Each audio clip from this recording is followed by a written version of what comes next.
আজকে অনেকে হাজার হাজার টাকা, লক্ষ টাকা আপনারা দান করেছেন, অনেকে মায়েরা বোনেরা দান করেছেন। এই দান কোনদিন বিফলে যাবে না।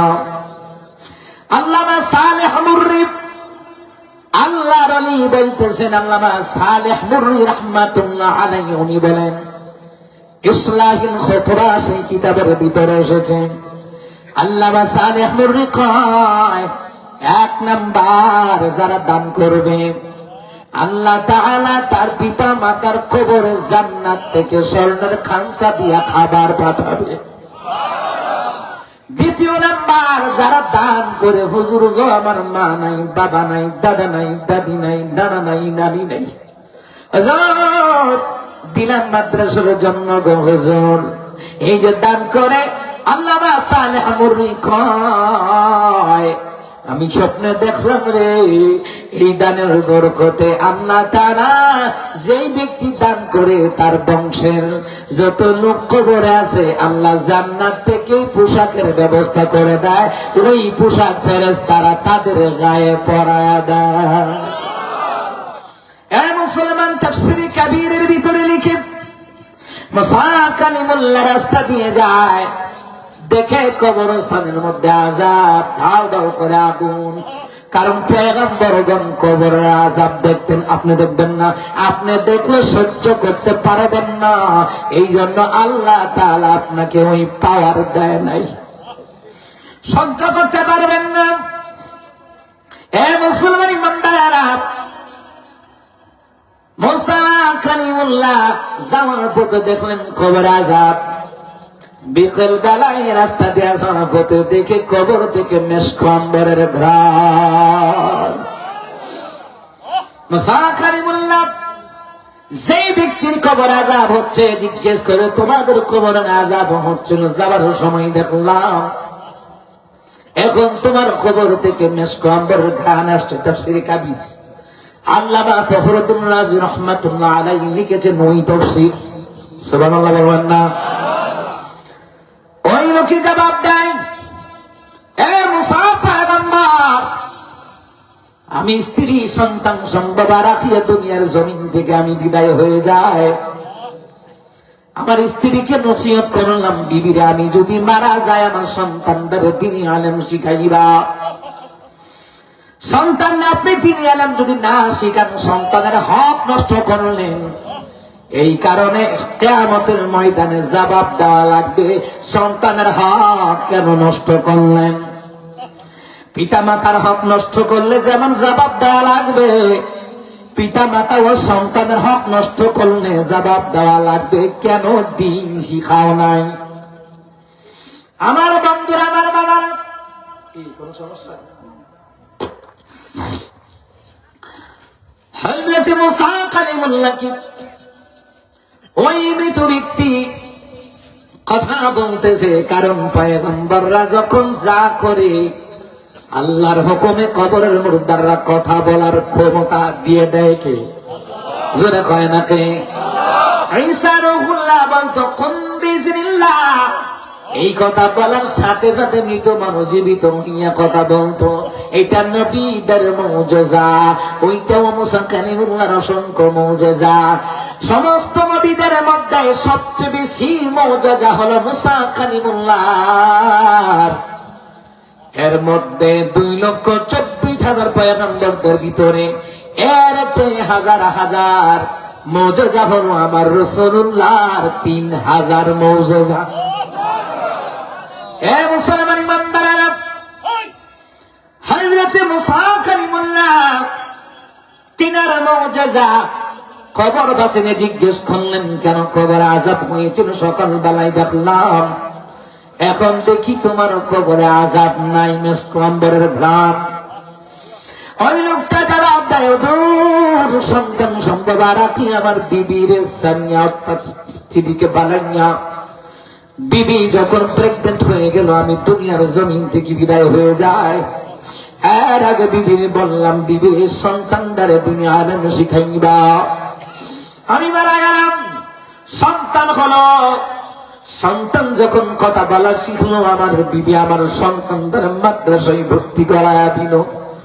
শুধু নবী আলাইহিস সালামের বেলায় আমরা ইসলাম পাই নাই, দিন ইসলাম পাই নাই। ইলমে দ্বীনের শিক্ষা আল্লাহ বাবা আদম থেকে চালু রাখছে।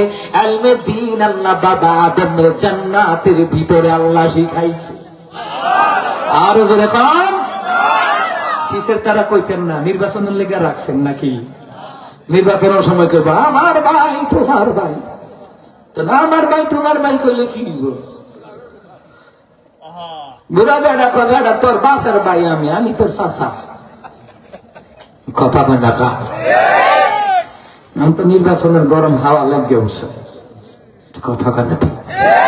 রাস্তাঘাটে যে হুস্টার টুস্টার দেখা যাইতেছে, আমি চিন্তা করছি আমিও খারাই লাইতাম। আল্লাহ যা করে করব। তো মাঝখানে একটু দূর করিয়া লাই, নির্বাচনের গরম হাওয়া লেগেছে, শার্ট প্যান্ট ঘরে রেখে টুপি আর পাঞ্জাবি পরে ভোটের জন্য রাস্তায় আবার নেমেছে রে নেমেছে, নির্বাচনের গরম হাওয়া লেগেছে। আর জোরে কমে থেকে না ওযু সারা পড়বে নামাজ কেমন ইমানদার, বোঝে না কোনটা কিসের নামাজ কোনটা জানাজা।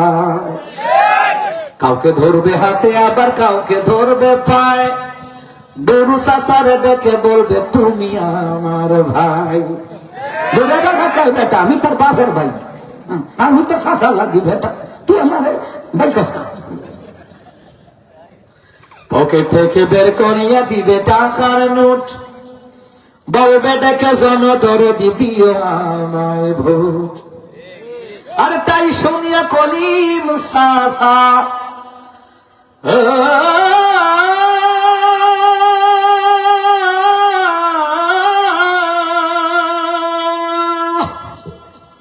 আর তাই শুনিয়া কলিম চাচা এবার খেপেছে তো খেপেছে, নির্বাচনের গরম হাওয়া লেগেছে। কলিম চাচার জনকে যে গরম টেকা দৌকা 10 বছর আগে যে আমি কইছিলাম আমার বউটা মরে গেছে, আমার একটা বিধবা কার্ড দিতে, তো সেইটা তো দিলাম না, আমি 1000 টাকা দিলুম। আচ্ছা মহিলা বিধবা হয় না পুরুষ বিধবা হয়? কথা কয় না। এই বুড়া চাচা সরল মানুষ, কখন টেকা দৌকা 10 বছর আগে কইছি না আমার বউ মরে গেছে, একটা বিধবা কার্ড করে দিতাম। কে দিলে কামুন পর 10 বছর খবর নেই। এমন সোজা মানুষ আছে না? আমার না নাই আগলে দিনে মানুষ তো লম্বাও ছিল অনেক, জুমার দিন জুমার নামাজও গিয়ে জুতা বইরে বইতেছে। আমার নানিকে বইরাই দিকিটা কোন জুতা বইরাইছ, যেটি লাগছে এটি আমার। আজকে বইরাই দিতে তোমার না, তোমার জুতা আছে খাওয়া জুতা, এটি লাল জুতা লই আইছো, লাল নাম বুঝি না, লাগছে আমার খাওয়া এটা আমার। আগিলা দিনে মানুষ তো কত সরল সোজা মানুষ আছে, সুবহানাল্লাহ বলতেন না? আল্লাহ এদেরকে আবু বকরের লোক ওই বুড়া লোক গুলারে জান্নাত দিব। দেখছেন কি কারবার? যাই হোক, এখন কি আপনারা আওয়াজটা নির্বাচনের লেগে রাখছেন না আল্লাহর লেগে রাখছেন? এই জন্য আল্লাহর জন্য কোন আলহামদুলিল্লাহ। আমরা জনগণ সোজা হইলে নেতা সোজা, এই জন্য কোন নেতার কাছ থেকে টেহা খাইবেন না, টেহা না খাইয়া ভালো নেতারে ভোট দিবেন, যারা আপনার সিধা রাস্তাটা ফাঁস করে দিব। কথা কয় না? আমার গাড়ি আইয়া এটা মাফই হয় না। আচ্ছা কম তো ঠিক নি কথাটা? আমরা জনগণ তো টেহা দি ভোটের আগে খাইয়া লাইন, নেতারা নষ্ট হয়ে যায়। তারা কয় টেহা যখন 2 কোটি খাইছ, তা আমি টাকমা মোরাদের মতন কানাডা বাড়ি না কইরা, এর আগে তোরা রাস্তার কাজ ধরতাম না। আর এমনি তো আপনারা মোটামুটি সদরের শেষ পর্যায়ে আছেন, ইহানুকে দাঁড়িয়ে কথা কন্টি কিনা। যাক, যিনি বক্তৃতা দিয়েছেন আশা করি তিনি কিছু একটা করবেন। আমিন কন। কথা কয় না আমিন কন। ওয়াদা যেন আল্লাহ ঠিক রাখে। আমিন কন।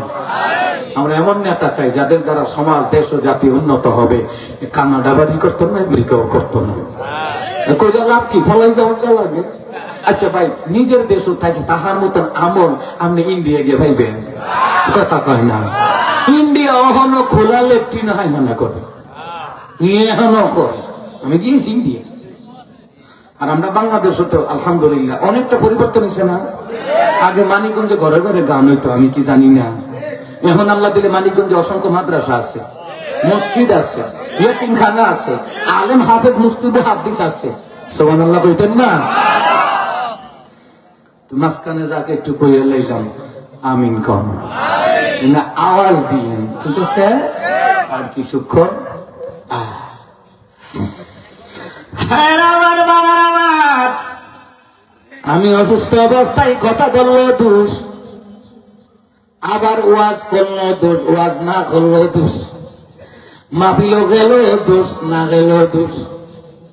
এই যে অসুস্থ হয়েছি করে কিছু মুনাফিক কমেন্টস করে, অসুস্থ হয়ে গেছেন কি রে, আবার যদি না যায় ওই দেহ মাহফিল রেখে গেছেন না।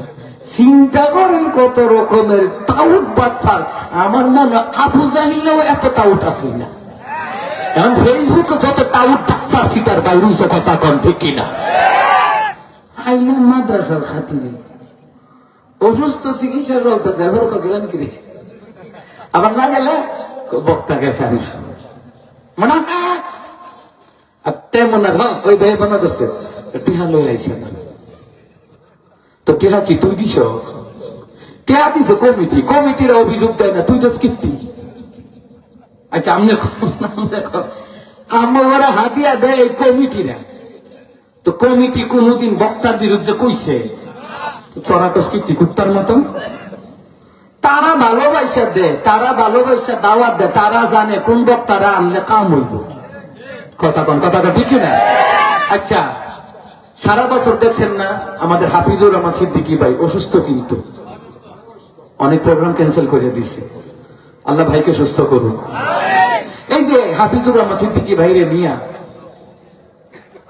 কত ট্রল করছিল, হেলিকপ্টার বক্তা। অহান কাটা কোন বেড়াকে হেলিকপ্টারে প্রোগ্রাম করে না, তাই বেড়ারে হাবলা করছি কি রে?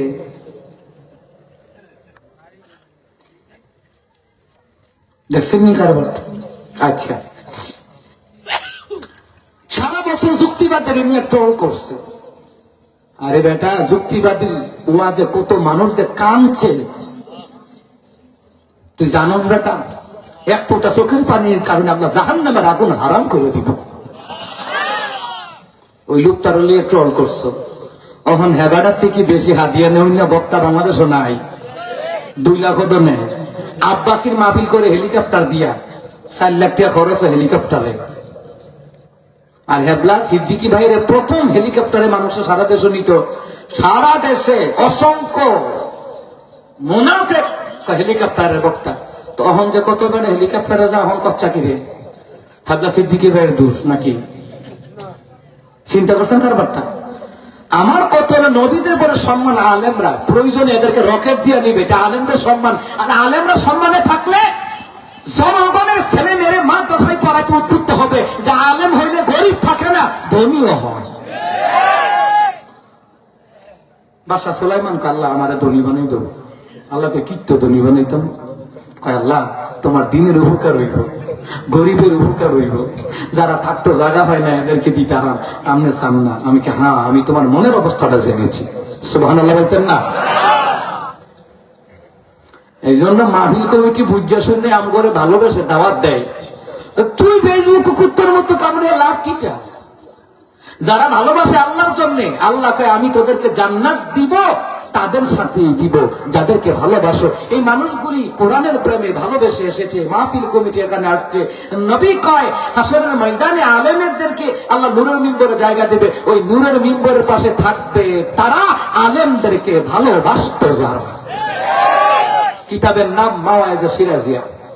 আমাদের ব্রাহ্মণবাড়ির বড় হুজুর আল্লামা সিরাজি সাহেব রাহমাতুল্লাহ আলাইহি তিনি লিখেছেন। আপনারা জানেন যে বাংলাদেশের আলেমদের রাজধানী হলো আমাদের ব্রাহ্মণবাড়িয়া, মারামারিও ব্রাহ্মণবাড়িয়া।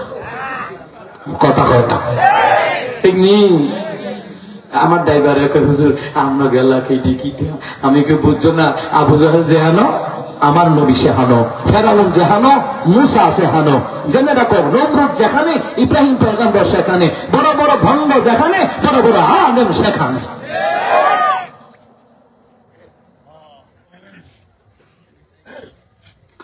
মারামারি ঠেলা ইন্ডিয়া দৌড়ে বাউন্ডারের নামই কইছে দৌড়ে। আপনারা শুনছেন না? সরকার পতনের পরে ইন্ডিয়া তার মাথা খারাপ হয়ে গেছে, এরপরে এরা ঠেট দিছে। কিন্তু আপনারা দেখছেন ফেসবুকে, নোয়াখালী কুমিল্লা ফেনি দখল করব। তা আমি কি ব্রাউন্ডারের নাম কইছি তাকে ডরে কইছে না, যে ট্যাটা লইয়া জানে বর্ডার থেকে মারবো, গিটার বক্স শেষ। কথা কয় না, কথা কয় না, আধ্যাত্মিক কথা বুঝছেন না? একটু কজ আধ্যাত্মিক কথা, ডরে কইছে না, ডরে। সে আলেমদের রাজধানী। আমি কেন কথা বললাম জানেন? আপনাদের এই মানিকগঞ্জে আলেম তৈরি হচ্ছে, হাফেজ, মুফতি, মুহাদ্দিস, শাইখুল হাদিস তৈরি হচ্ছে। কেন জানেন? আলেমদেরকে যারা ভালোবাসে, এদের বংশে, এদের গ্রামে আল্লাহ আলেম বানায় দেয়। কেন বানায় দেয়? কাসাসুল আম্বিয়ার কিতাবের মধ্যে লিখে যে এই জন্য বানায় দেয় যে হাসরের ময়দানে এই আলেমরা সুপারিশ করে তার এলাকার, তার বংশের লোককে যেন জান্নাতে নিয়ে যাওয়ার ব্যবস্থা করতে হয়। তা আলেম হাফেজ লাভ আসেনি বলেন? এবং আলেম হাফেজুল মহাব্বত থাকলেও, হাফেজ আলেম বানাইলেও জাহান্নামের আগুন থেকে আল্লাহ আপনারে বাঁচায়। যাই হোক আমার বাবারা, মুসা কালিমুল্লাহ জিজ্ঞেস করলেন, তোমার কবরের আযাব কেমনে বন্ধ হইল? বলল, আমি যখন মারা গেলাম, আমার স্ত্রী সন্তান সম্ভবা ছিল, সন্তান হলো, সন্তানকে মাদ্রাসায় পড়াইল, আলমে দ্বীন শিখাইল। আলমে দ্বীনের কথা বলতেছিলাম। আলমে দ্বীন শুধু আমার উপরে আমাদের জামানায় শুধু ফরজ হয় নাই, রাহমাতুল লিল আলামিনের জামানায় শুধু ফরজ হয় না। ইলমে দ্বীন শিক্ষা আল্লাহ তাআলা বাবা আদমের মাধ্যমে জান্নাত থেকে শিক্ষা গ্রহণ করা ফরজ করে দিয়েছে। বাবা আদম সাফিউল্লাহর এই যে হাতের মধ্যে রোগ আছে, চোখের মধ্যে রোগ আছে, গোটা শরীরে লক্ষ লক্ষ রোগ আছে। এক একটা রোগের ভিতরে আল্লাহ তাআলা বাবা আদম আলাইহিস সালামের এক একটা রোগের ভিতরে আল্লাহ তাআলা 2 লক্ষর অধিক জ্ঞান, ইলম আল্লাহ শিক্ষা দিয়ে দিয়েছে। সুবহানাল্লাহ। বুঝলেন? ওই ইলমে দ্বীন যদি আপনার সন্তানকে না শিখান, আপনি সন্তানের হক নষ্ট করলেন। আগে সন্তানকে ইলমে দ্বীন শিখানোর পর স্কুল কলেজে পড়ান, বাধা নাই, ডাক্তার বানান, বাধা নাই। কালকে টাঙ্গাইল হসপিটালে বড় একজন ডাক্তার আমাকে পর্যবেক্ষণ করলেন, লাস্ট রিপোর্ট, তিনি একজন আলেম। সুবহানাল্লাহ বলবেন না? মুসলমান ইমানদারেরা, হাফেজ আলেম হন, বাধা নাই, ডাক্তার হন, বাধা নাই, ইঞ্জিনিয়ার হন, বাধা নাই, পিএইচডি করেন, বাধা নাই, আর্মি হন, র্যাব হন, বিমান বাহিনী হন, বাধা নাই। কিন্তু আগের দিন ইসলাম শিখলে পড়ে বিশ্বের যেই কোনো জায়গায় যাবেন, নাস্তিক হবেন না, ঈমান হারা হবেন না, দাজ্জালের ফিতনা থেকে আল্লাহ আপনারে বাঁচায় রাখবে। আমার আব্বাজিরা, এ মুসলমান ইমানদারেরা, ওই লোকটা জবাব দেয়, মুসা কালিমুল্লাহ মানুষ সন্তান আজকে প্রথম দিন মক্তবে গেলেন। প্রথম দিন মক্তবে গিয়ে পড়তেছে, আউযু বিল্লাহি মিনাশ শাইতানির রাজীম, বিসমিল্লাহির রহমানির রহিম। আপনারা বলবেন, হুজুর আউযু বিল্লাহ, বিসমিল্লাহ আমরা নবীর জামানা থেকে এই পর্যন্ত পাইছি, কিন্তু মুসা কালিমুল্লাহ এটা পাইনো কই? না না, কোরআন হাদিস গবেষণা করে আপনাকে মূল আলোচনা জানতে হবে। আল্লাহ জান্নাতের ভিতরে বাবা আদমকে আউযু বিল্লাহি মিনাশ শাইতানির রাজীম, বিসমিল্লাহির রহমানির রহিম শিখায়া দিয়েছে। সুবহানাল্লাহ। এ মুসলমান ইমানদারেরা, ওই কবরের লোকটা জবাব দেয়, মুসা কালিমুল্লাহ আমার সন্তান যখন আল্লাহর নাম নিল, আল্লাহ তাআলা ডাক দিয়ে বলে, ফেরেশতারা, এই কবরে কে আযাবে নিয়োজিত আছো? কবর আযাব বন্ধ করিয়া দিয়া আমি আল্লাহর জান্নাতের বিছানা বিছায়া দাও। ফেরেশতারা বলে, আল্লাহ কেন? আল্লাহ কো কেন না, আগে কর। সুবহানাল্লাহ কইতেন না? কেন নয়, আগে আযাব বন্ধ করে জান্নাতের বিছানা বিছায়া দাও। ফেরেশতারা সাথে সাথে জান্নাতের বিছানা বিছায়া দিলেন এবং জান্নাতের খাবারের ব্যবস্থা করে দিলেন। এইবার আল্লাহ কয়, ফেরেশতা আমি কেন তার কবর আযাব বন্ধ করতে বললাম? তার সন্তান আজকে দিনে আরাম শিক্ষার জন্য মক্তব গিয়ে আমি আল্লাহর নাম নিছে রে। আমি আল্লাহ চাই না তার কবরে আযাব হোক, তার সন্তান আমি আল্লাহর নাম নিবে। আমি তার কবরে তার সন্তান আমি আল্লাহর নাম নিছে, রহমান নাম নিছে, রাহিম নাম নিছে। আমি তার বাবার কবরে আযাব দিতে পারি না। আমি রহমান নামের ইজ্জত থাকে না, রাহিম নামের ইজ্জত থাকে না। এই জন্য তার সন্তানের কারণে তার বাবার কবর আযাব মাফ করে দিয়া জান্নাতের বিছানা জান্তানার জান্নাতের খাবারের ব্যবস্থা করে দিলাম। মুসলমান বান্দারা, এই জান্নাতের বিছানা জান্নাতের খাবার আল্লাহ তাআলা ব্যবস্থা করে দিলেন। এই জন্য মুসলমান সন্তান আলেম হইলে দুনিয়াতেও লাভ, আখিরাতেও লাভ। হাফেজ আলেম হইলে একজন হাফেজ 10 জন জাহান্নামীকে নিয়ে জান্নাতে, 10 জন জাহান্নামীকে নিয়ে জান্নাতে ঢুকতে পারবে। আর একজন আলেম অগণিত লোককে নিয়ে আল্লাহর তৈরি জান্নাতে ঢুকতে পারবে।